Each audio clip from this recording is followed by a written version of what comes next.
ఈ నెల 26 నుండి తెలంగాణ సీఎం రేవంత్ రెడ్డి జనంలోకి వెళ్లనున్నారా అంటే జరుగుతున్న పరిణామాలు చూస్తుంటే నిజమే అని చెప్పాలి. తాజాగా ఎమ్మెల్యే మంత్రుల పనితీరుపై క్లాస్ పీకిన రేవంత్ ఇక ప్రజాక్షేత్రంలోకి వెళ్లబోతున్నారని తెలియవస్తోంది.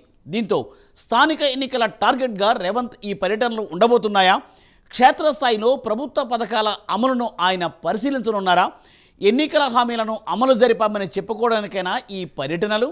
Let us watch the story.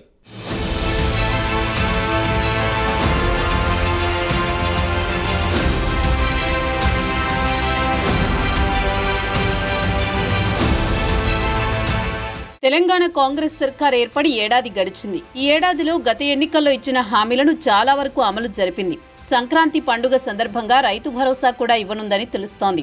దీంతో క్షేత్రస్థాయిలో ప్రభుత్వ పథకాలు ఎలా అమలవుతున్నాయో తెలుసుకోవడానికి జనంలోకి వెళ్లనున్నారు సీఎం రేవంత్ రెడ్డి. ఈ మేరకు జిల్లాల్లో పర్యటించేందుకు సీఎం రేవంత్ రెడ్డి సిద్ధమయ్యారు. గడిచిన ఏడాదిలో పాలనాపరంగా రాజకీయంగా జరిగిన లోటుపాట్లను గ్రహించి వాటిపై పట్టు సాధించేందుకు మరింత ఫోకస్ పెట్టారు.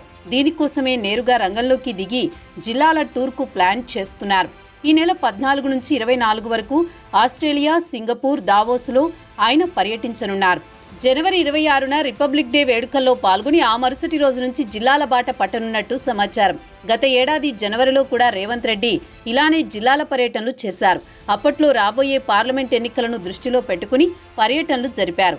అప్పటి ప్రభుత్వం ఏర్పడి కొంతకాలమే కావడంతో కేవలం పార్లమెంట్ ఎన్నికల టార్గెట్గా పర్యటనలు జరిపారని విశ్లేషకులు అభిప్రాయపడ్డారు.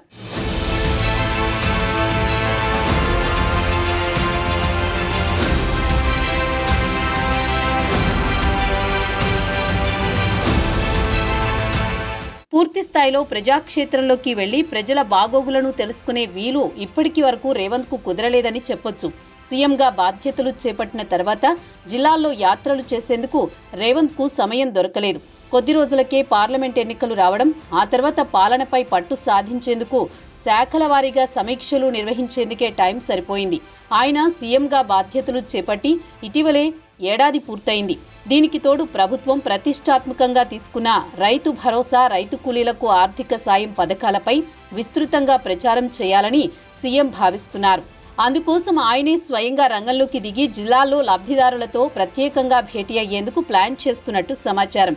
దానితో పాటు జిల్లాలోని సీనియర్ లీడర్లు, క్యాడర్తో రేవంత్ భేటీ అవుతారని సమాచారం. ప్రధానంగా రైతు రుణమాఫీ, రైతు భరోసా, రైతు కూలీలకు ఆర్థిక సాయం పథకాలపై విస్తృత ప్రచారం కల్పించేందుకు మంత్రులను రంగంలోకి దింపాలని సీఎం రేవంత్ రెడ్డి భావిస్తున్నారు.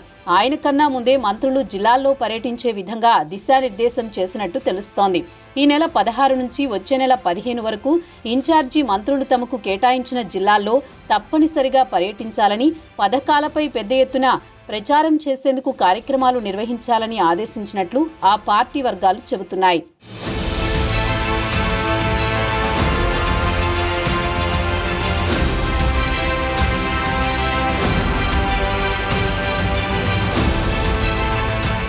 మరోవైపు ఎంతో ప్రతిష్టాత్మకంగా భావించిన రుణమాఫీ విషయంలో ప్రభుత్వానికి అనుకున్నంత పొలిటికల్ మైలేజ్ రాలేదన్న అభిప్రాయాలు వ్యక్తమయ్యాయి.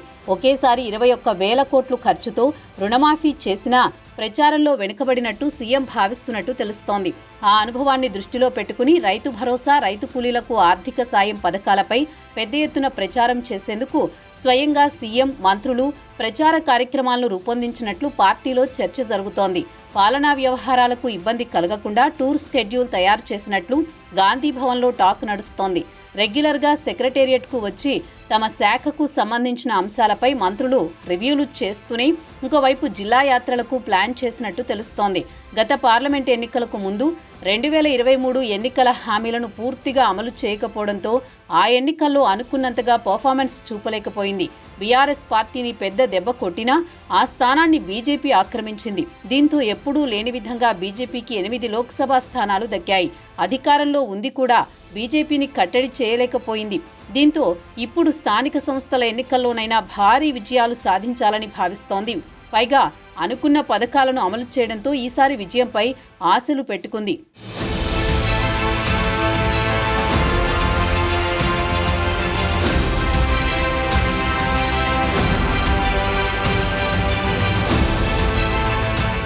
కాంగ్రెస్ కాంగ్రెస్ అధికారంలోకి వచ్చాక ఉమ్మడి జిల్లాల వారీగా ఇన్ఛార్జి మంత్రులను నియమించింది. వారికి కేటాయించిన జిల్లాల్లో పార్టీ బలోపేతం, ప్రభుత్వ కార్యక్రమాల ప్రచార బాధ్యతలను అప్పగించారు. కానీ చాలా మంది మంత్రులు వారికే కేటాయించిన జిల్లాల్లో పర్యటించడం లేదని, అక్కడ ఉన్న గ్రూపు తగాదాలను పరిష్కరించడం లేదన్న విమర్శలున్నాయి. దీంతో పార్టీలోని గ్రూపు తగాదాల ఇష్యూలు హైదరాబాద్ గాంధీ భవన్కు చేరాయి. దీనిపై ఫోకస్ పెట్టాలని మంత్రులకు గట్టిగా చెప్పినట్టు తెలుస్తోంది. వీటితో పాటు త్వరలో జరగనున్న స్థానిక సంస్థల ఎన్నికలకు పార్టీ క్యాడర్ను సమాయత్తం చేసేలా మంత్రులు చొరవ చూపాలని ఆదేశించినట్లు సమాచారం. ఒకవైపు బీఆర్ఎస్ గ్రాఫ్ పడిపోవడం, అదే సమయంలో బీజేపీ పుంజుకోవడంతో హస్తం పార్టీలో అలజడి మొదలైంది. దీంతో స్థానిక సంస్థల ఎన్నికల్లో ఎక్కువ స్థానాలు గెలుచుకుని కాషాయ పార్టీకి కూడా చెక్ పెట్టాలని భావిస్తోందని తెలుస్తోంది. 10 ఏళ్ల తర్వాత తెలంగాణలో అధికారంలోకి రావడంతో కార్యకర్తల్లో కూడా అనేక రకాలుగా ఆశతో ఉన్నారు.